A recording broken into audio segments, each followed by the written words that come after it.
Today, our first sponsor is Inverted Gear. Go to invertedgear.com and type in the coupon code ShowTheArt15 for all your jiu-jitsu gear needs. They got gis, they got rash guards, they got shorts, t-shirts, whatever you want, they got it. They make a great product at an affordable price, but if you put in that coupon code, you'll save some dough. The next sponsor is Chimera Coffee. Go to chimeracoffee.com. That's Kimera coffee, KOFFEE.com, and type in the coupon code ShowTheArt, and you'll save some money on their coffee. They make their specialty is infusing their coffee beans from Dominican Republic with nootropics. And nootropics are things that make your brain operate a little quicker. At least that's what the science says. It helps me. And I'm the type of guy that I like to leave no stone unturned. So if I can get an added benefit, even 1% better, I'm going to take advantage of it. And that's where Chimera Coffee comes in. So go to their website and take advantage of their great products. Enjoy the podcast. Boom.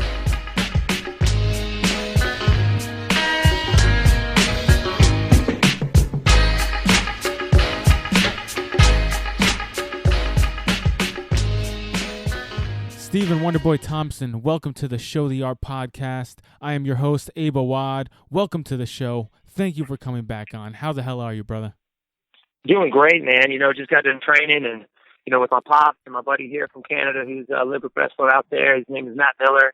Okay. We just got done getting some work in, man. Getting ready for this fight in 2 weeks. Nice, man. You're excited? You finally got the fight that you deserved, in all honesty. Well, thank you. Yeah, man, I feel like I deserved it. I beat the number one contender, Rory McDonald, and Johnny Hendricks, former welterweight champion, and finally got it, man, and I don't think I would have got it if it wasn't for, all the fans out there kind of rallying up behind me and supporting me and shouting me out, getting the word out there on social media, and, of course, doing interviews like this with you, with awesome guys like you, so I appreciate it, man. Thanks, man. We appreciate you. Of course, you're a great fighter, but also you're someone that all of us, like regular martial artists, can look up to. You're a great example to anybody who's aspiring to be like, it, and you are it. You're the total package. Great martial artist, great instructor, humble guy. You're not like susceptible to all the crap out there, and we love that about you. We love that there's somebody we can still look up to without it being like Hollywood. You know what I'm saying? Yeah, man. And that's what I grew up in the martial arts. I started when I was 3, and I've got 2 brothers and 2 sisters, and yeah, man, I just believe that's what the martial arts is all about. Going out there and giving it your all, but also doing it respectfully and fighting for the honor and glory, and that's just what it's about in my eyes. And for sure, yeah, man, just trying to go out there and I got 600 kids here. Let's say karate who I teach, who look up to me and watching every move that I make. So yeah, for sure, man. Will be a good example for them too. Now, let's go into your training. Is there anything different you're doing for this fight? You're fighting Tyron Woodley. He's got a lot of things that work for him, and one of the he's an X factor fighter, what I like to call it, because he's one of the guys that has something you can't train for, and his particular X factor is just the ability to explode from point A to point B and land a devastating blow. But he also has a new X factor, and this is the first time he'll be using it, and that's being the champion, the confidence that comes with it. Are you doing anything new in this fight camp to prepare for this fighter? You know what? Yeah, I've actually, he is a very explosive fighter. He's got a mean right hand, good wrestling background. But I haven't done a whole lot of crazy changes during this camp. A lot of people go out there. I know it's a title fight; it's a big deal, but I look at it as every other fight. If I go out there, a lot of people, when they have that shot, when they know it's all on the line and it's make it or break it here, they can kind of frustrate themselves or worry about it too much. And, I'm treating it as if I'm fighting, just a normal guy. And that's how I can kind of prepare for it mentally for me. Yeah. But yeah, man, he is an explosive guy. But if you know what, I've fought explosive fighters before. Mm-hmm. He does have a right hand, kind of similar fighter to Johnny Hendricks, but like you said, way more explosive. But he also has his left side forward with a good wrestling base. But Sure. yeah, man, I know eventually out there he's going to want to try and get me down to the ground, and just getting prepared for that. I brought great guys in to help me out with that. So man, just putting in that grind. Yeah. Just trying to push myself to be ready for an explosive 5-minute round. Sure. That's what I'm ready for. And a lot of the social media posts we've been seeing you lately is with your good pal Chris Weidman. How's training with him, and how did he help you prepare for this fight? Is that where the grind comes from? Yeah, exactly. I trained with a lot of champions in the past. I learned a lot from those guys, and George St. Pierre, Rashad Evans, Nate Marquardt. And of course, Chris, that's one of the things that I take from him to be champion is you got to push yourself in the gym. Sometimes you get your bumps and your bruises, and a lot of fighters make excuses why they can't be in the gym. But there's always something that you can do. There's even if it's not sparring, if it's stretching or some kind of therapy, or there's always something that you can do, and it is that grind, man. That's Chris's style. Yeah. He tries to go out there and grind his opponent out, and that's what he does every time I step out there in the cage with him, man. He tries to grind me out. That definitely helps me out mentally to prepare for that. And I got guys in my gym who do the same thing, and that's what I'm ready for, man. Nice. I'm ready for the best Tyron Woodley, and if it goes 5-5, I'm going to be ready for it, and that's what helps me out mentally. I never go out there looking for the knockout. Just let it happen. Yeah, man. Now, it's funny because speaking of somebody like Chris Weidman, he seems like, just by watching him fight and the way he talks, he seems like a guy who's not afraid to work hard, who actually embraces working hard, who actually doesn't shy away from the going getting tough. Is that something that you can put into your training? Because that can be a cause for losing mental focus in a fight when the going gets tough and you haven't trained for that. Can you train for that? Yeah, you can definitely do that, but you got to get accustomed to it, and that's probably one of the worst feelings ever is being out there and just feeling tired. You can't breathe. It hurts to breathe. Oh, you know what I mean? Yeah. And just that grind, it can break you mentally, man. That's what he tries to do. He tries to, I know he's tired when he's out there doing it, but you're going to get tired more than him. And that's something that you kind of, like you said, you have to embrace that. Yeah. And that's something that I learned from training with him is embracing that grind, man, and that hurt, that feel, but knowing that your opponent's feeling the exact same thing, and that he's going to break before you. And man, that's helped me out so much. It gives me so much confidence going out there. Of course, my buddy Matt Miller, who's sitting right next to me, he's one of the guys that helped me get through that. I'm sparring with a 205, but my buddy Carl Reed, who's a monster, really long, super explosive fighter, and then going from him straight into wrestling with, such a high level wrestler as my buddy Matt Miller, guys like Chris, these guys help me out, man, so much and pushing me. Nice. These guys, they make sure that I feel that grind. Yeah. And I keep a very small circle, and those are the kind of guys that like keeping around me, who are positive. When you're out there and you're feeling it, man, and you're like wanting to give up, they're like, heck no. If you're going to give up, you're going to pay for it.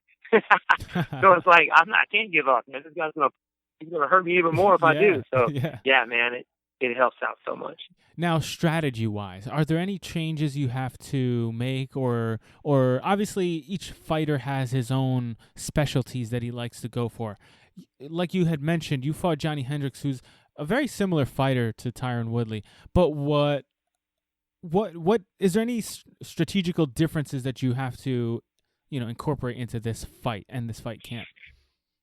Yeah, I believe that Tyron is probably one of the strongest guys that I face. I mean, he's an athlete. He's very explosive, very strong. But knowing that, he does tire out as the rounds go on. Of course, I'm preparing for a guy who can go all 5-minute rounds, right? Sure. But knowing that and being able to push him and keep him on edge with my footwork and frustrating him is the key to winning this game, I believe. So if I can go out there and I can use my footwork to frustrate him or keep him on edge, to make him burn that nervous energy out there, he'll start to slow down. Wow. I know he loves to explode in. There's a few ways you can defeat that, and that's meeting him in the middle or making him swing and miss and then countering off of that. And that's nothing that he doesn't know. Everybody knows that, so it's not like I'm giving secrets away. Sure. But yeah, man, that's just one thing that I'm implementing out there in my game plan. Yeah. But sometimes I go out there and maybe it doesn't feel right. Like my last fight with Rory McDonald, I expected to go out there and try and finish him in the first round like I did Johnny Hendricks, but as soon as I stepped out there, I knew that he was waiting for me to close that gap so he could look for that takedown. So I had to change my game plan straight up.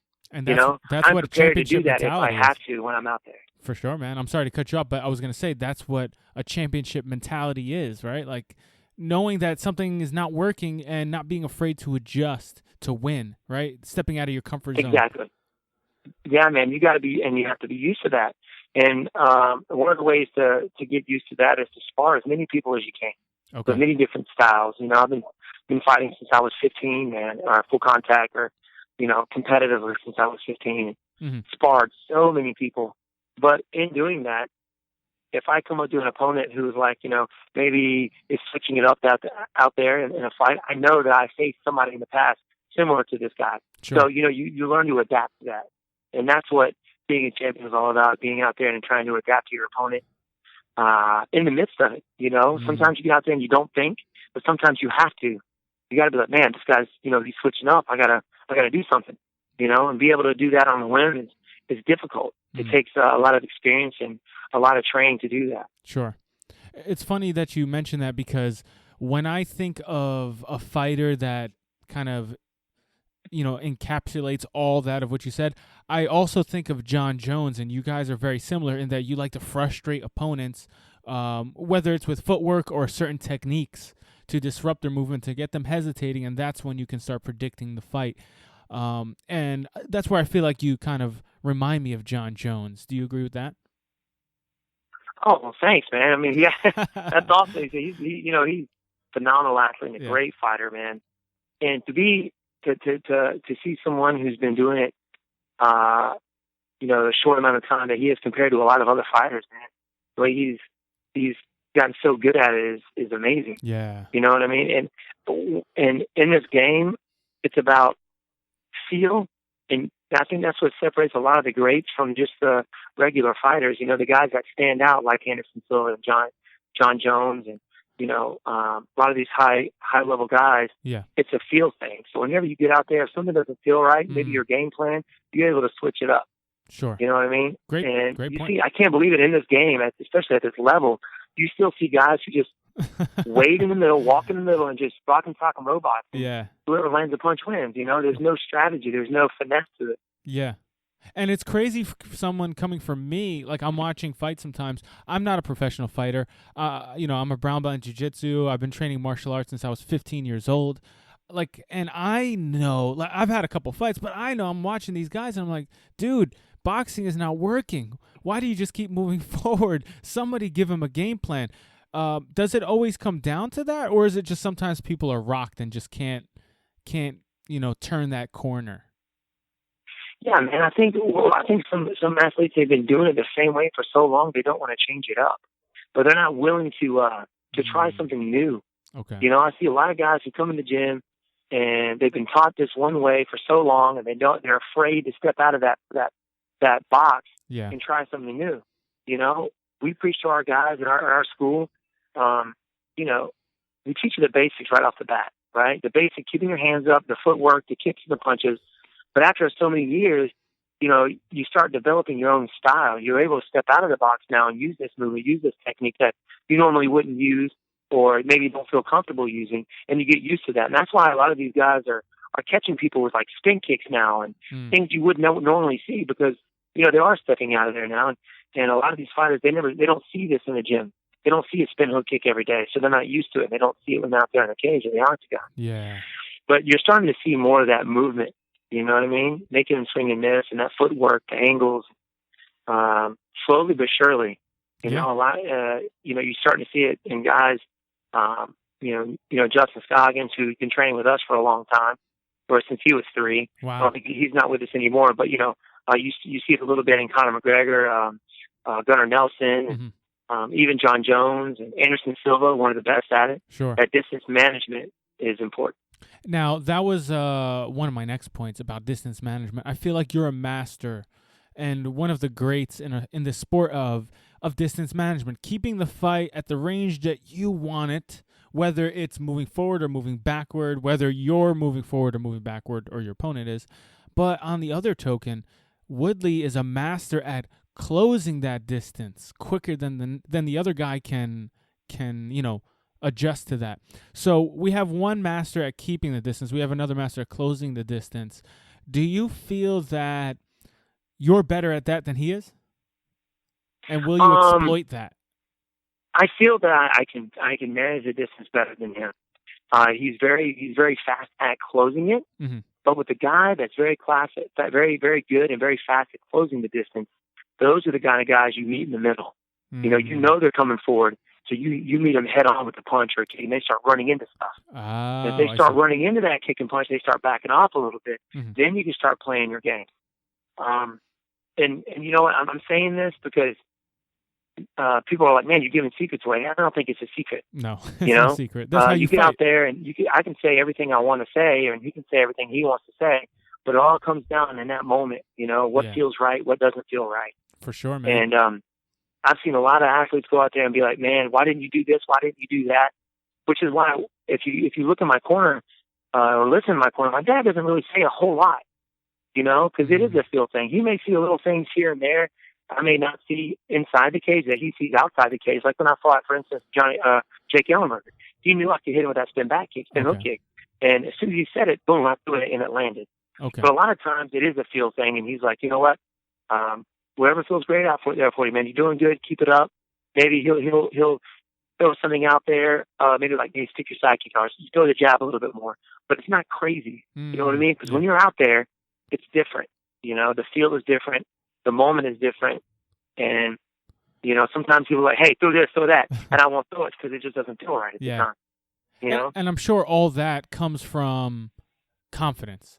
Confidence in your preparation, confidence in your abilities before the fight even starts. So now once you get in there, we know when Wonderboy steps in the cage, he can handle it. Of course, I'm going to remind him to breathe and to keep his hands up or do something that you might normally a bad habit that you might normally do that you're still trying to get rid of that your coach can keep reminding you of.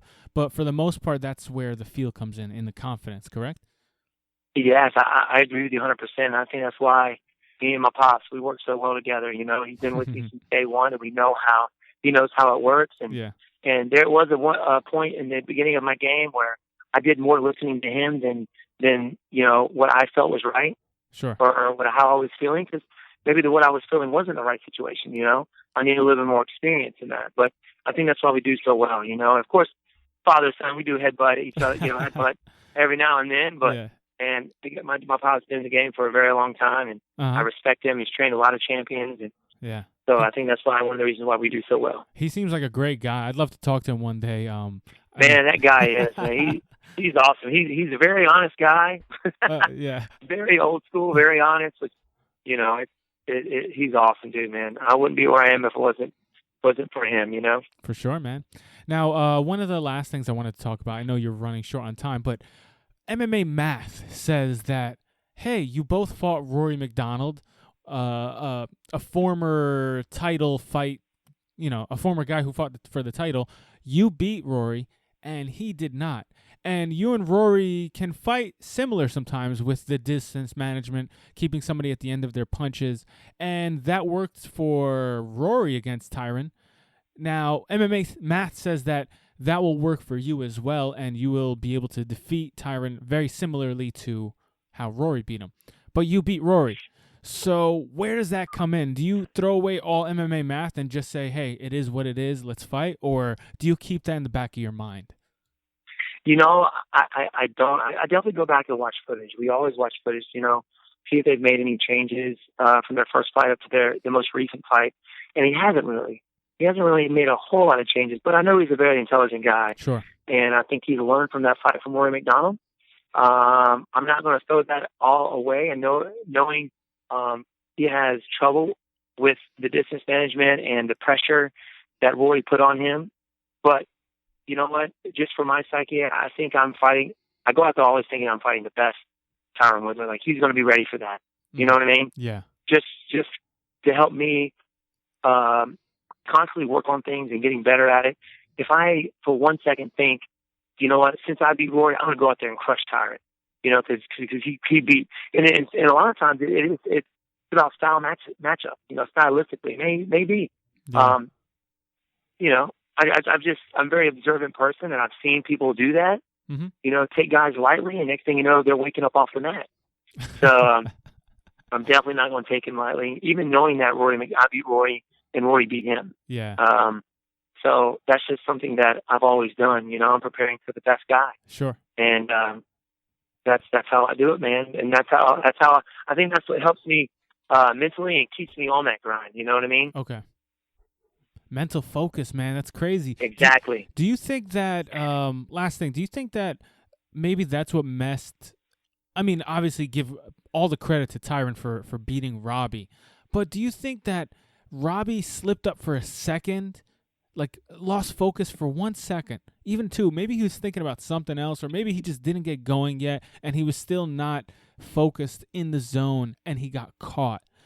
Do you think that's kind of what happened? Oh, yeah, I think so, man. Yeah. And Lawler, he's definitely a slow starter. Yeah. He's never really been the type of guy to go out there and get all kind of right in the first round. He kind of builds up, Mm-hmm. And you saw that during the Rory McDonald fight, the Carlos Condit fight, and Tyron just beat him in that first round, hit him with that one shot, Oof. and that's what happens. You lose one focus, one instant out there, and it could be over. So you have to be on edge all the time. Crazy. That you must be drained, like mental. Just even if the fight's like 1 minute long, you must be drained mentally just from the amount of focus you need to put in for that 1 minute, right?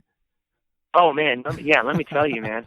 Especially my last fight with Rory. I had to be on edge with him. Holy crap! He's always working new stuff and he's evolving, and I knew I had to stay on edge the entire 5-minute rounds. It was literally I was exhausted mentally after that fight. That's a mental chess match.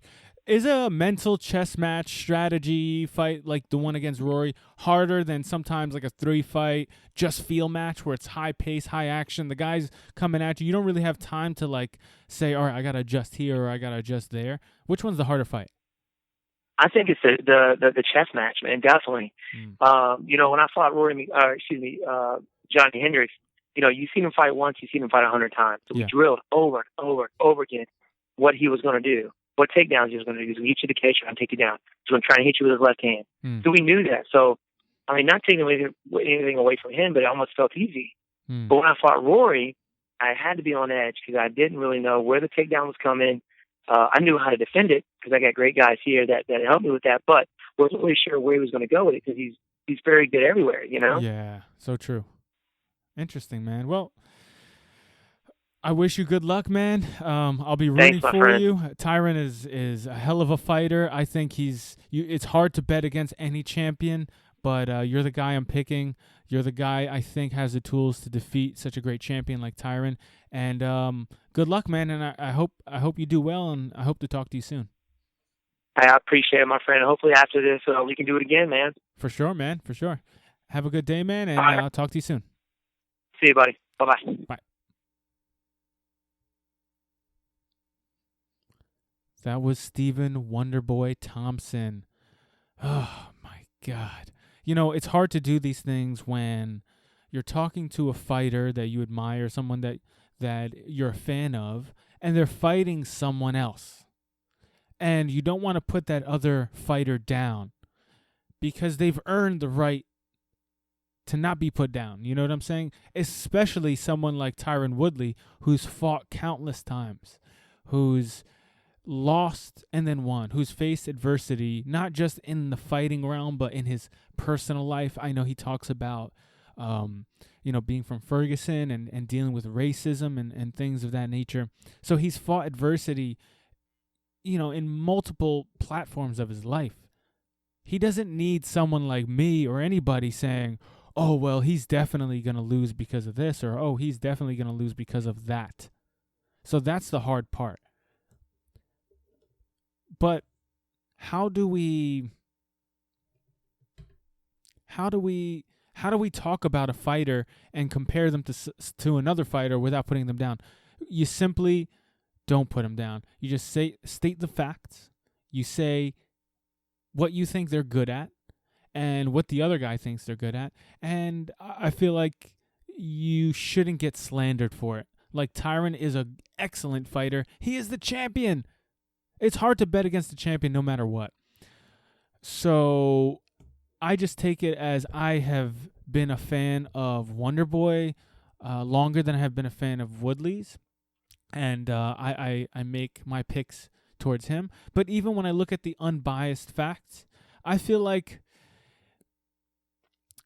Woodley has a greater shot of winning if it's the first 2 rounds because of his fighting style. Wonderboy has, the I don't know, the probability of him winning drastically increases from round 3 and on, just because of his fighting style, the way he fights, and the types of wins he's been able to come up with, his experience, right? So, Woodley is a hell of a fighter. I hope to talk to him and give him all the props in the world that he deserves. And I'd love to talk about what makes him dangerous and what will give him the advantage over Tyron, over Wonderboy. I feel like Tyron, his advantages are his ability to close distance quicker than anybody else. And when he closes that distance, his power is unlike anybody else's. On top of his power, he's very accurate when he does throw those strikes. He doesn't throw many. He's not a Vanderlei Silva type guy where he's swinging for the fences and doesn't stop. No, he's calculated. He picks his shots. But those shots that he throws, that he picks, he gets in there quickly before you could blink. He throws it with power and he throws it with accuracy. Those are huge things that you don't want to have to deal with. You want 1 or 2. You don't want all 3. And he's got them all. And he's such an athlete that you're not just going to be able to brush him off. If he closes distance and clinches with you, you can't just shuck him off. You're going to have to deal with his strength and his wrestling, his ability to take you down, his ability to stop you from taking him down. And that's the other X factor that Woodley has. Woodley's a great wrestler, and he's an athlete that can perform all those wrestling moves, right? Some people are great wrestlers, but they might be not in wrestling shape. Woodley looks like he's still in wrestling shape. And if he goes after Wonderboy with a wrestling clinic, it might be very hard to stop him.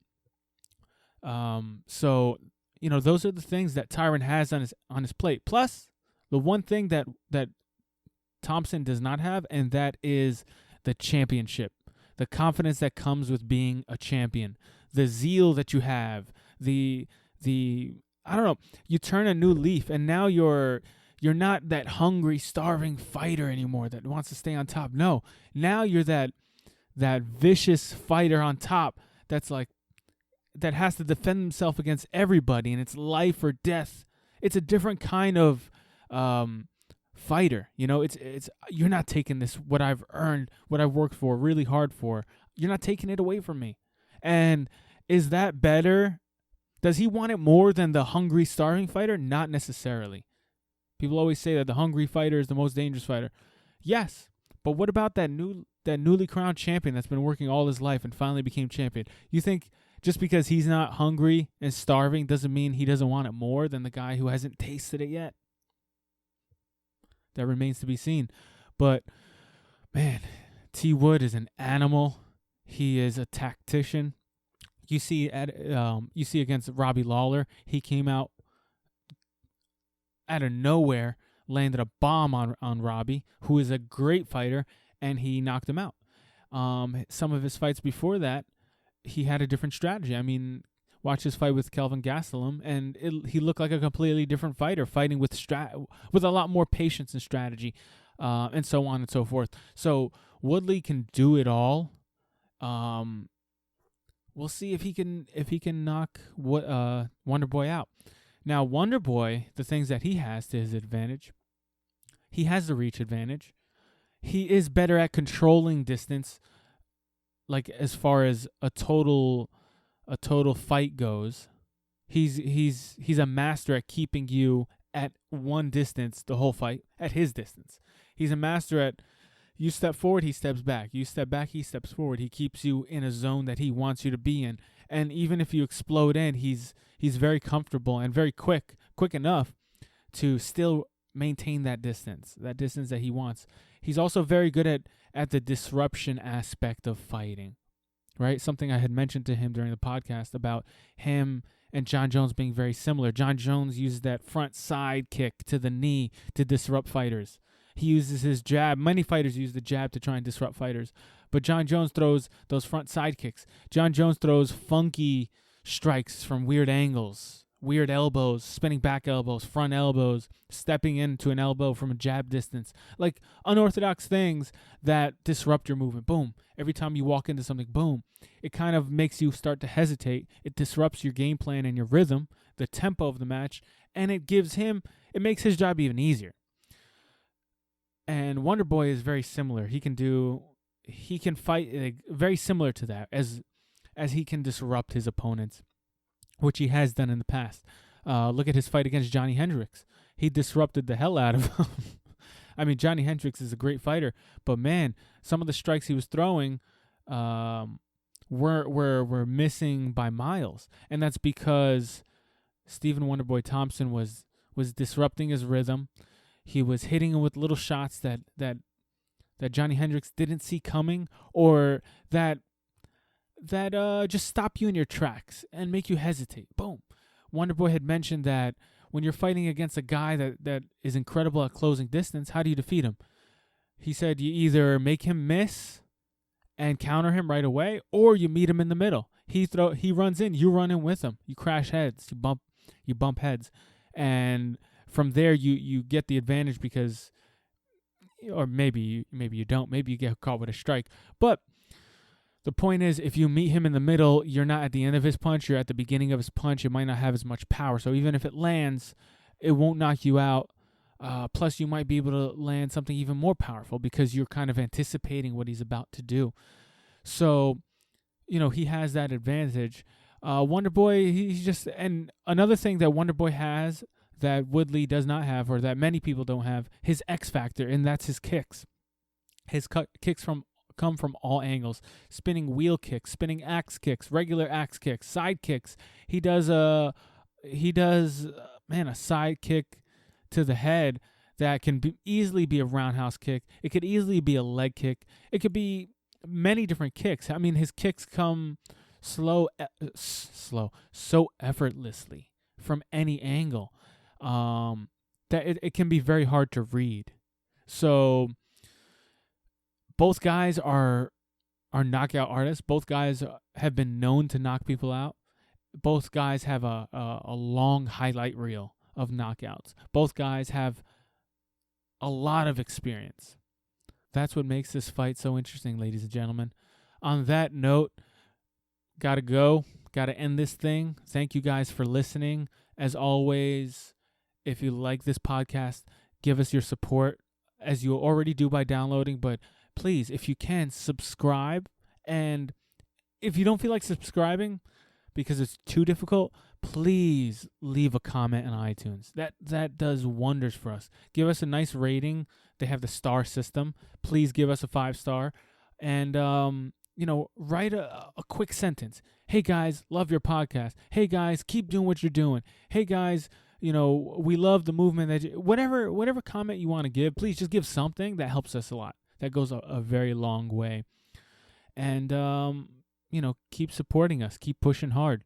Let's do this thing. As AIM says, let's do this thing. Also, guys, check out our store, www.showtheart.com.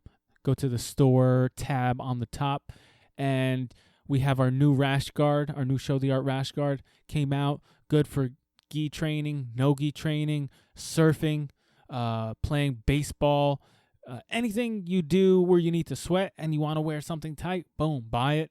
Good to go. We got it fully stocked, ready to go. Excited about that. Check out our other gear, t-shirts, hoodies. We're going to have some more products coming out within the next month or so. Keep a lookout for that. And check out our newsletter on our Facebook page at Show the Art. There's a newsletter button. Click on that, or on our website. Go to any podcast on our website, and there should be a form to get yourself on our newsletter. And we're doing giveaways. Actually, today is the last day that you guys can sign up for the month of October, and we are giving away a free gift every month. This month we're giving away, I believe, a shirt some soap from Armbar Soap, and a free patch. So a nice little box of goodies. Next month, we will be giving away 1 free rash guard. So sign up to that newsletter. All you have to do is be a subscriber, and you are instantly in the runnings for our giveaway. So do that. Boom. Get at it. Done.